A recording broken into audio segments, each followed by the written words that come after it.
तो जो स्लोवेनिया है ये एक शेंगन ज़ोन कंट्री है। इसका मतलब कि अगर आप लोग स्लोवेनिया में काम करते हैं तब आपको यूरोप के 27 कंट्रीज़ का एक्सेस मिलता है। वर्क वीज़ा आपको तभी मिलेगा जब आपको एक ऑफिशियली जॉब ऑफर लेटर मिलेगा, वो भी स्लोवेनिया के किसी एम्प्लॉयर से। तो स्लोवेनिया पहुंचने के बाद में आपको एक इम्पोर्टेंट काम करना होता है, टेम्पररी रेजिडेंस कार्ड लेना। तो इसका जो प्रोसेस है वो एकदम सिंपल है।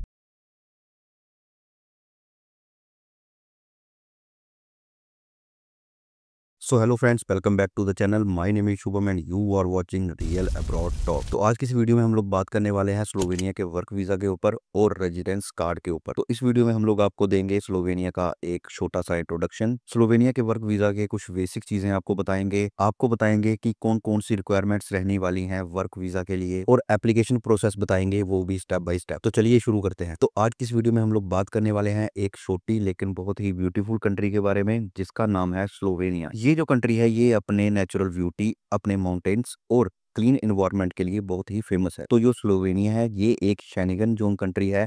इसका मतलब कि अगर आप लोग स्लोवेनिया में काम करते हैं तब आपको यूरोप के 27 कंट्रीज का एक्सेस मिलता है और आप लोग वहां पर फ्रीली ट्रैवल कर सकते हैं। तो इस वीडियो में मैं आपको स्लोवेनिया का एक शॉर्ट इंट्रोडक्शन दूंगा, फिर आपको वर्क वीजा और टेम्पररी रेजिडेंस कार्ड के प्रोसेस को स्टेप बाय स्टेप समझाएंगे। तो स्लोवेनिया एक स्मॉल कंट्री है जो कि सेंट्रल यूरोप में लोकेटेड है। इसकी जो पॉपुलेशन है वो अराउंड 20 lakhs के करीब है। इसकी जो कैपिटल सिटी है उसका नाम है लुबियाना और इसकी जो करेंसी है वो है यूरो में। स्लोवेनिया एक डेवलप्ड और सेफेस्ट कंट्री है जहां का जो अनएम्प्लॉयमेंट रेट है वो काफी ज्यादा कम है। सेक्टर्स जैसे health care, construction, agriculture, tourism, hospitality और ट्रांसपोर्ट में फॉरेन वर्कर्स की काफी ज्यादा डिमांड है। आपको अगर यहाँ पर काम करना है तब आपको सबसे बड़ा एडवांटेज ये मिलता है, एक तो हायर स्टैंडर्ड ऑफ लिविंग, दूसरा क्लीन एनवायरनमेंट, तीसरा सेफ्टी और चौथा शेंगन में आप कहीं भी ट्रैवल कर सकते हैं, वो भी बिना किसी रिस्ट्रिक्शन के। तो अब बात करेंगे स्लोवेनिया वर्क वीजा के ऊपर। तो स्लोवेनिया में अगर आप लोग काम करना चाहते हैं तब आपको वर्क वीजा या फिर टेम्पररी रेजिडेंस परमिट लेना होता है। तो स्लोवेनिया में एक सिस्टम है जिसे कहते हैं सिंगल परमिट। इसका मतलब है कि एक ही परमिट आपको रेजिडेंस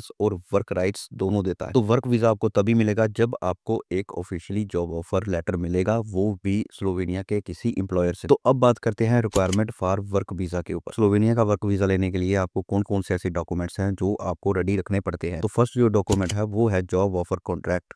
आपको एक जॉब ऑफर लेटर चाहिए होता है, वो भी स्लोवेनिया के किसी एम्प्लॉयर से। And the second is valid passport. आपके पास एक वैलिड पासपोर्ट होना चाहिए जिसकी जो वैलिडिटी है वो तकरीबन 6 से 12 महीने के बीच में होनी चाहिए। And the third number is visa application form. आपको एक वीजा एप्लीकेशन फॉर्म भरना पड़ता है। Fourth number is passport size photograph. आपको पासपोर्ट साइज फोटोग्राफ चाहिए होती हैं, वो भी वाइट बैकग्राउंड में। नंबर 5 पर है education certificates and experience proof. तो आपको अपनी क्वालिफिकेशन के डॉक्यूमेंट सबमिट करवाना पड़ते हैं। अगर आप किसी कंपनी में जॉब कर रहे हो तब आपको एक एक्सपीरियंस लेटर वहां से लेना पड़ता है। Sixth is health insurance. अगर आप स्लोवेनिया या फिर किसी भी कंट्री में जा रहे हो तो आपको जो हेल्थ इंश्योरेंस है वो लेना पड़ता है, ये मैंडेटरी है। Seventh is proof of accommodation. आपके पास एक अकोमोडेशन का प्रूफ होना चाहिए। Eighth number is police clearance certificate. आपको पुलिस से एक पीसीसी लेना होता है जिसमें ये मेंशन होता है कि आपका कोई भी क्रिमिनल रिकॉर्ड नहीं है। Ninth and the last step is proof of funds. आपको अपनी बैंक स्टेटमेंट या फिर एम्प्लॉयर गारंटी देनी पड़ती है। अब इंपॉर्टेंट ये है कि जो डॉक्यूमेंट्स हैं उन्हें इंग्लिश या फिर स्लोवेनियन में ट्रांसलेट करना पड़ता है और कई केसेस में एपोस्टाइल स्टैंप भी लगता है। अब बात करते हैं एप्लीकेशन प्रोसेस की। तो चलिए अब स्टेप बाय स्टेप प्रोसेस है उसे समझ लेते हैं। तो फर्स्ट जो स्टेप है वो है फाइंड ए जॉब। तो सबसे पहले आपको एक जॉब ढूंढ रही है, वो भी स्लोवेनिया के किसी एम्प्लॉयर से। तो ये कुछ ऐसी वेबसाइट्स हैं यहाँ पर आप लोग जा सकते हैं और अपने लिए एक जॉब ढूंढ सकते हैं। And the second number is employer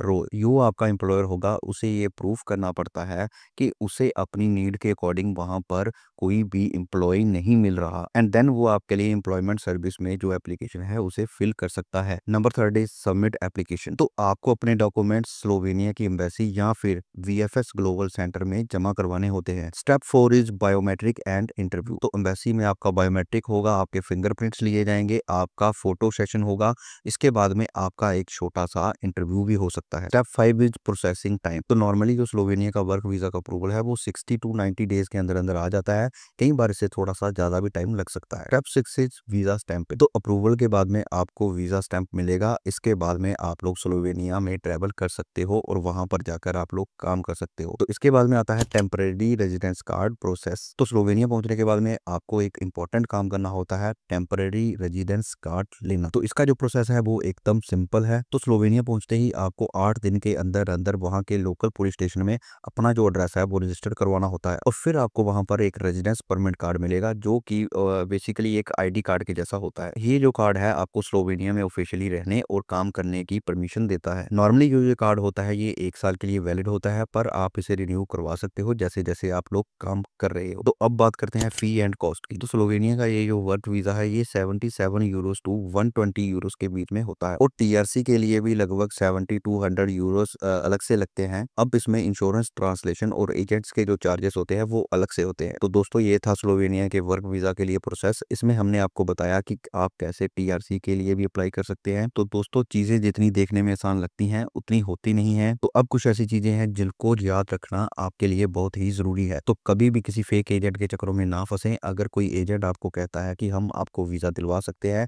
पैसे देने हैं खाली आपको और वहां का वीजा लेना है, तो ये एकदम गलत है।